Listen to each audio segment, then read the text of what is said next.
Assalamualaikum warahmatullahi wabarakatuh. Waalaikumsalam warahmatullahi wabarakatuh. Innal hamdalillah nahmaduhu wa nasta'inuhu wa nastaghfiruh wa na'udzu billahi min shururi anfusina wa min sayyiati a'malina. May yahdihillahu fala mudilla lahu wa may yudlil fala hadiya lahu.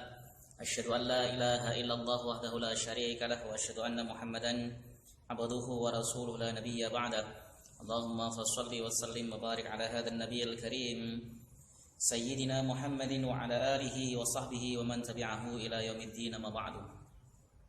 Kita lanjutkan kajian kita kitab Bulughul Maram min Adillatil Ahkam karangan Al-Hafidz Ibnu Hajar Al-Asqalani. Bismillahirrahmanirrahim. Ya, sudah sampai hadis nomor 4 pada babul wudu wa an Abdullah bin Zaid bin Asim ya. Bismillahirrahmanirrahim.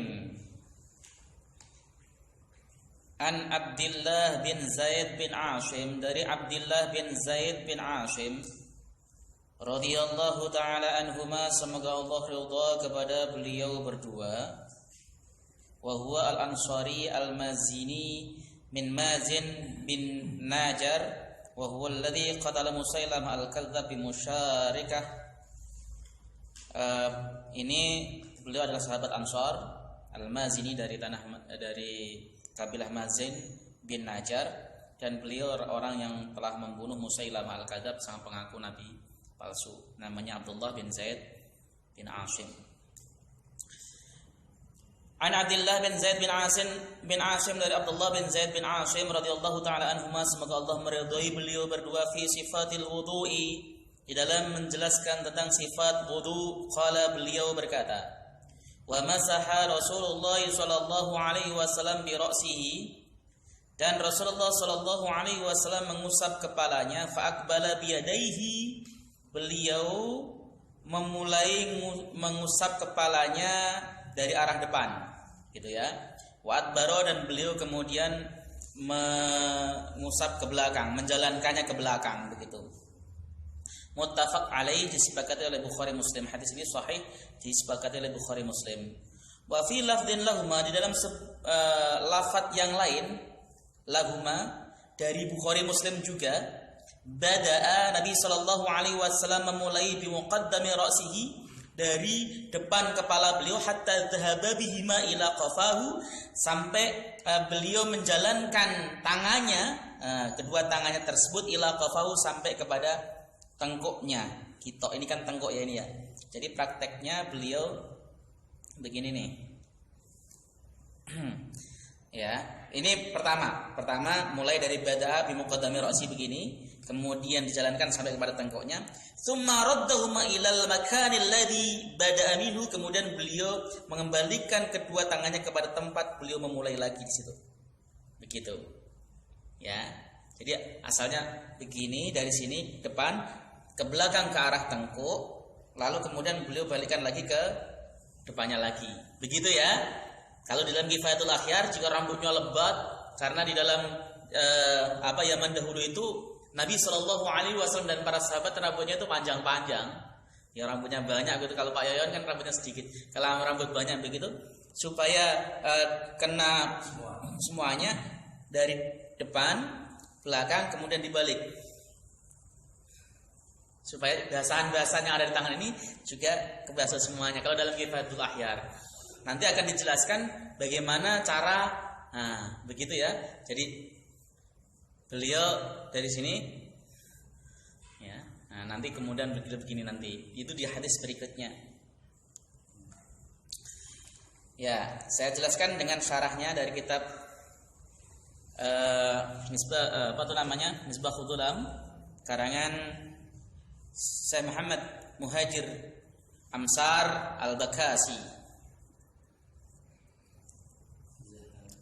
Qauluhu wa masaha Rasulullah sallallahu alaihi wasallam bi ra'sihi. Zahirul hadis anna Nabiy sallallahu alaihi wasallam masaha jami'a ra'sihi. Zahir hadis ini sesungguhnya menunjukkan Nabi sallallahu alaihi wasallam itu mengusap seluruh kepalanya. Kalau dilihat dari isi hadisnya, Rasulullah sallallahu alaihi wasallam itu mengusap seluruh kepalanya, enggak sebagiannya. Fahtalafa al-a'immatu fihi, kemudian para imam berbeda pendapat tentang masalah mengusap kepala. Fa'an Malik, maka ada sebuah dari riwayat dari Imam Malik annahu yajibu mashu jami'ir ra'si lil ayah. Menurut Imam Malik wajib hukumnya untuk mengusap seluruh kepala berdasarkan ayat. Apa bunyinya? Wamsahu biru'usikum. Ya, artinya yang diusap adalah seluruh kepala berdasarkan ayat. Ini menurut Imam Malik hukumnya wajib. Ya, kalau tidak maka hukumnya tidak sah, hukumnya wajib. Wa fi bayanu kifayatil mashi min iqbalil yadi wa idbariha. Dan kemudian di dalamnya juga beliau menjelaskan tentang bagaimana cara mengusap kepala dari depan, ya, kemudian sampai ke belakang. Wa yadullu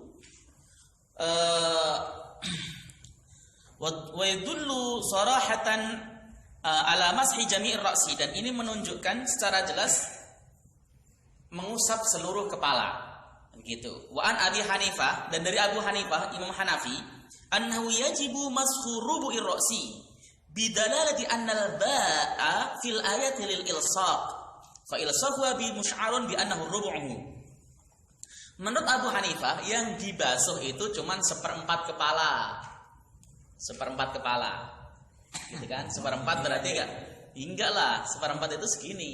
Ini setengah dong. Iya, 1/4. Karena setengah kan juga dari sini nih.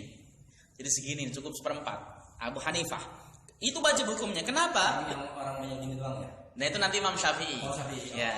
Abu Hanifah mengatakan 1/4 kepala bidalalatin annal ba'a fil ayati lil ilsaq, dengan dalil bahwa sesungguhnya ba pada ayat wamsahu biru'usikum itu memiliki arti ilsaq, melekat. Melekat, sekedar melekat. Wamsahu biru'usikum artinya tangan yang dibasahi dilekatkan ke kepala. Melekatkan kepala itu hanya sekedar yang dikenain pada rambut. Kan enggak banyak nih. Lihat nih, tangan kan dibasahi, kemudian cuma dilekatkan di kepala, enggak dijalankan sama sekali. Jadi yang wajib menurut Abu Hanifah cuma 1/4 dari kepala. Bisa dipahami ya?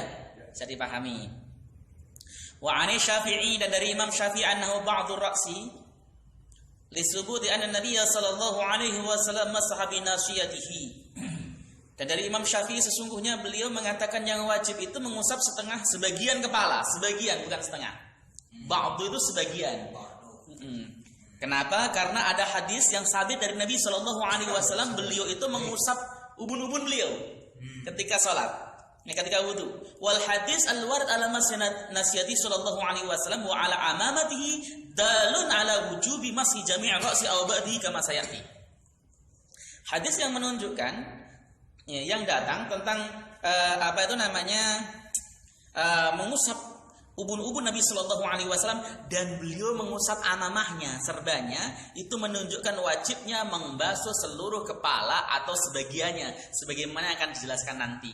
Jadi di dalam hadis Sahih Muslim, kalau dalam Bulughul Maram nanti juga akan ada dijelaskan, setahu saya. Kalau enggak dijelaskan dalam Bulughul Maram di Subul Salam, itu Nabi Shallallahu Alaihi Wasallam itu pernah berwudu, beliau itu kan pakai amamah, surban ya. Pakai surban, maka beliau cuma angkat amamahnya sedikit, beliau basuh, beliau usap ubun-ubunnya, lalu setelah itu beliau ambil air lagi dan beliau usap surbannya, gitu kan. Nah, makanya kalau dalam Kifayatul Akhyar, karena surban itu tidak termasuk kepala, gitu kan. Yang termasuk kepala itu ubun-ubun, maka Imam Syafi'i berpendapat bahwa yang wajib itu ubun-ubunnya saja, sementara ngusap amamah itu hukumnya sunnah. Begitu yang wajib. Ini bicara masalah yang wajib.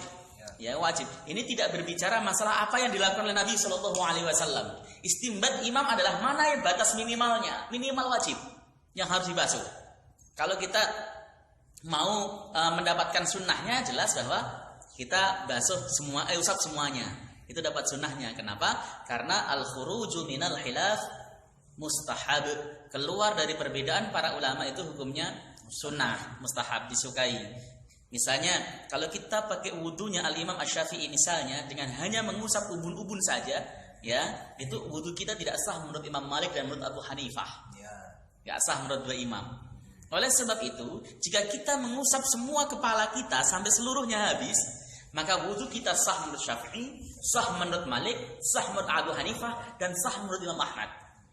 Ya, makanya ini masuk kaidah al-khuruju minal khilaf mustahab. Keluar daripada perbedaan para ulama itu hukumnya mustahab, sunnah.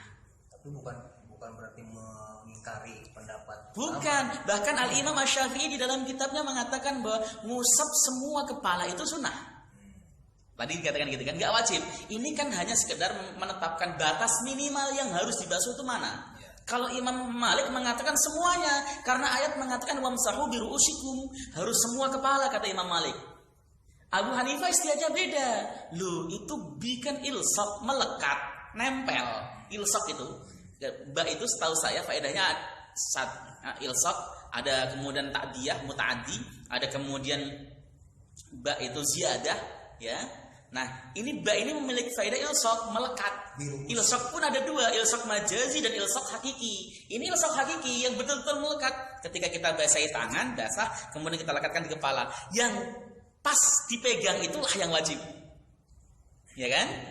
Adapun ketika dijalankan ke belakang itu sunnah. Ini bicara masalah batas minimal yang harus dibasuh, wajib apa tidaknya.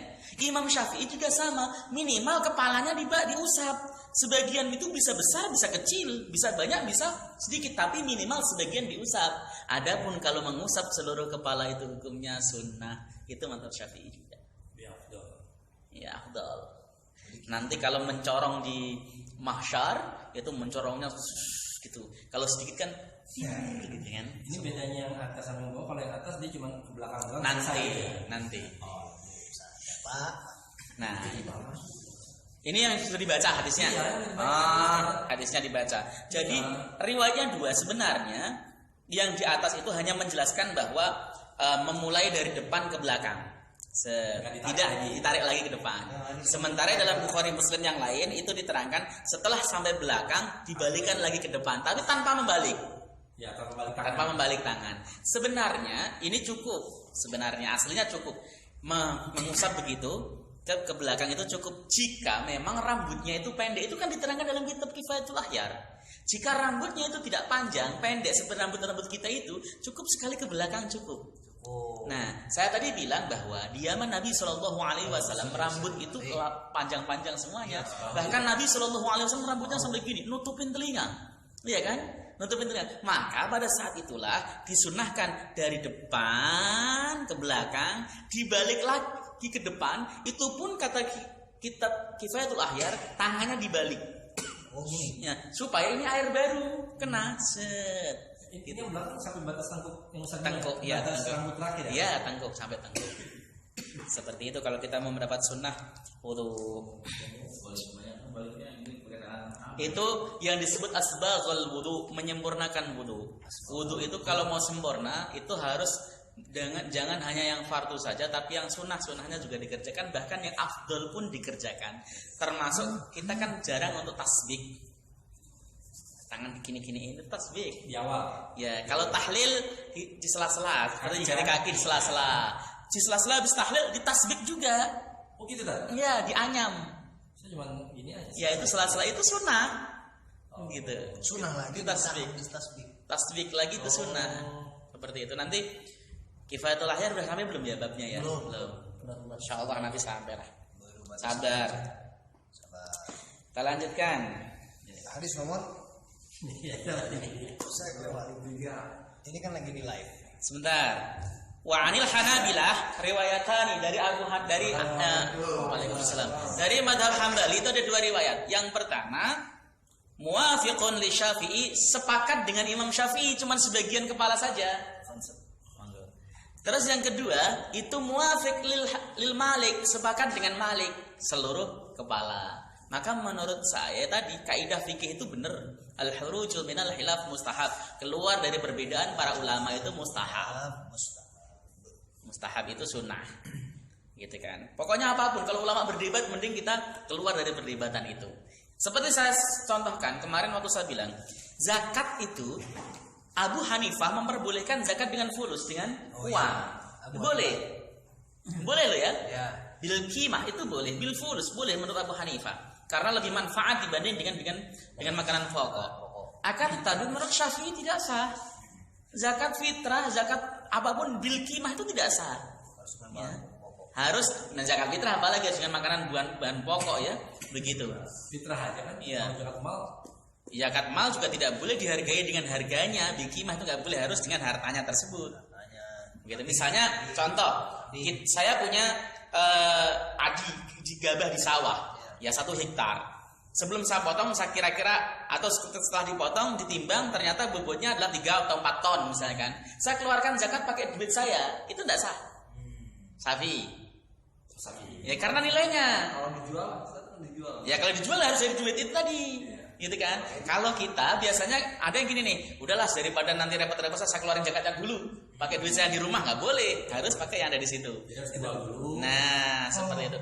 Nah, pada saat Imam Syafi'i mengatakan nggak sahnya dengan khimah, kemudian Abu Hanifah mengatakan sah, kita keluar dari pendapat itu, dari perbedaan pendapat. Makanya al-khuruju minal khilaf mustahab. Kita ambil yang tidak dengan uang saja, karena zakat fitrah dengan bahan makanan pokok seperti beras bukan lebih afdal lagi, sah menurut seluruh imam. Sementara kalau kita pakai duit itu hanya sah menurut Abu Hanifah saja, yang lain tidak sah.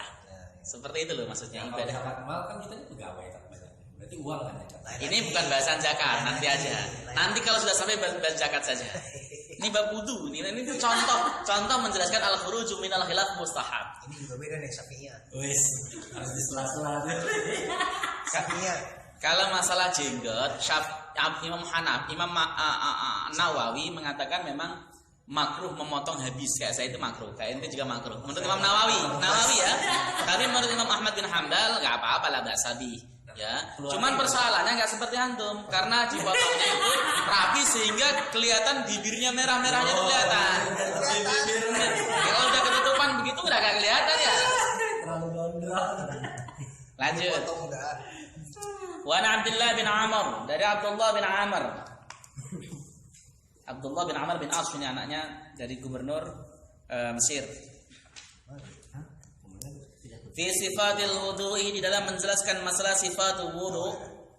Qala, beliau berkata, summa masaha bi ra'si, kemudian Rasulullah sallallahu alaihi wasallam mengusap kepala beliau, wa adkhala isba'aihi as-sabahataini fi udunaihi, dan memasukkan 2 telunjuk beliau, ya, 2 jari telunjuk beliau di dalam telinganya, dimasukkan. Wa masaha bi ibhamaihi dhahira udunaihi, dan beliau mengusap dengan jempolnya, ya, bagian luar telinganya.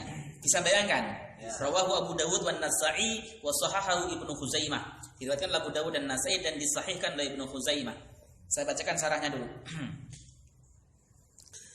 Qaluhu wa adkhala isba'aihi as-sabihataini lahirihi fihi dalilun ala sunniyati mashil udunain.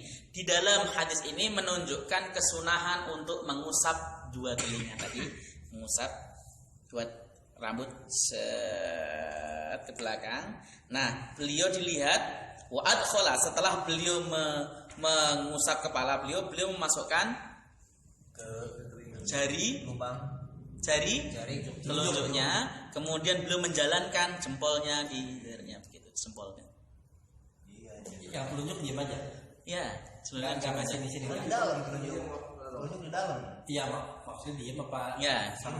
Ya pokoknya di riwayat hadis tersebut adalah beliau masukkan itu yang dijalankan wa masahabi gitu. Sabahataini itu ke dalam 2 lubang telinga ya kan? Oke, sabahataini itu telunjuk, 2 telunjuk fi udunaihi, di dalam lubang telinga, 2 lubang telinga. Wahtalafal ulama fil udunaini. Kemudian para ulama berbeda pendapat tentang mengusap daun telinga, 2 telinga ini. Hal yumsahu bi baqiyatil ma'i min masghir ra'si aw bima'in jadidin.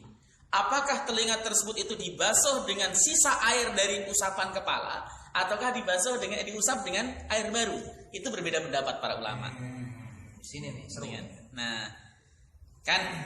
Nah, fadhahaba Syafi'i, Imam Syafi'i memilih wa Malikun dan Imam Malik wa Ahmadu dan Imam Ahmad illa annahuma yumsahani bima'in jadidin ghairil balalil baqi min masghir ra'si.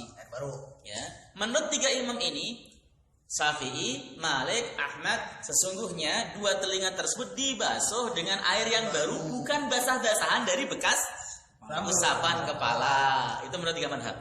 Mau jadid. Fadhahirul hadis yaqwi ma dhahaba ilaihi al-Hanafiyah, tapi zahir hadis ini di atas ini zahir hadisnya loh. Ini kan tidak bisa mengambil dari satu hadis karena memang faktanya ada hadis lain setahu saya dari Imam Tabrani kalau nggak keliru juga itu menjelaskan bahwa dengan ma'in jadid, bahkan di dalam kitab Musnad Al-Imam Asy-Syafi'i juga menggunakan ma'in jadid. Nah, tetapi kalau lihat redaksi hadis di atas ini itu menguatkan pendapat Abu Hanifah karena Nabi di situ tidak menjelaskan mengambil air baru. Cuman wa adkhala isba'aihi as-sabahataini fi udhunaihi, memasukkan dua telunjuknya ke dalam telinganya, lalu wa masaha bi bahamaihi dhahira udhunaihi. Tidak ada di situ menunjukkan Nabi Shallallahu alaihi wasallam mengambil air baru. Nah, isba'aihi itu apa sih? Jari telunjuk. Dua jari beliau as-sabihata ini yang telunjuk. Yang telunjuk sabahata ini. Sabahata ininya? Yang sabahata ini itu telunjuk, yang isba'ain itu jari. Oh, isba'ain jari. Nah, Jadi itu mudhof ilaih. enggak. Ya. Sabahata ini itu sifatnya daripada isba'ain. Sifat Ya, mausul, oke. Tapi kan alif lam kan? Ya nggak apa-apa. Itu kan mudhof ilaih, jadi sudah otomatis ma'rifat. Mudhof itu kan terkait idhofah, jadi otomatis sudah ma'rifat. Jari telunjuk. Wa qala al-Hanabilah, berkatalah madhab Hambali, innal udhunaini minar ra'si, sesungguhnya kedua telinga itu termasuk bagian dari kepala. Fa dhairu madhabihim annahu yajibu mashu udhunain. Dan zahir dari madhab Imam Ahmad bin Hambal itu wajib untuk mengusap dua telinga, wajib hukumnya, karena menurut Imam Ahmad telinga itu bagian daripada kepala, maka beliau mengatakan wajib dibasuh, bukan sunnah lagi. Begitu. Wa inda a'immatil salasah annahu la yajibu masuhuma wa innama huwa sunnatun min sunanil wudu. Menurut tiga imam Hanafi, Maliki dan Syafi'i, mengusap telinga itu hukumnya bukan wajib tetapi sunnah. Inilah perbedaan supaya kita tahu. Kalau begitu bagaimana? Ya usap. Ikhtilaf, keluar dari pendapat itu mustahab. Al-khuruju minal khilaf mustahab. Keluar dari khilaf itu hukumnya mustahab, disunahkan. Tapi kan sunnah tapi suruh ini ulang ya tadi. Ya. Pakai tiga tadi. Tiga tapi harus pakai air baru. Bima'in jadid itu sunnah. Sunnahnya dengan air yang baru. Ya makanya karena setahu saya ada hadis yang menjelaskan, ketika ini hadis kan bersifat umum, tidak menjelaskan ada mengusap mengambil air baru. Tapi ketika ada hadis lain yang menjelaskan Nabi Shallallahu Alaihi Wasallam mengambil air baru saat beliau mengusap telinganya, maka berarti hadis yang menjelaskan ada mengambil air baru itu mentahsis keumuman hadis ini atau menjelaskan daripada keumuman hadis ini. Ada hadis yang memang Ada dengan air baru. Saya sekaligus terus. Ya.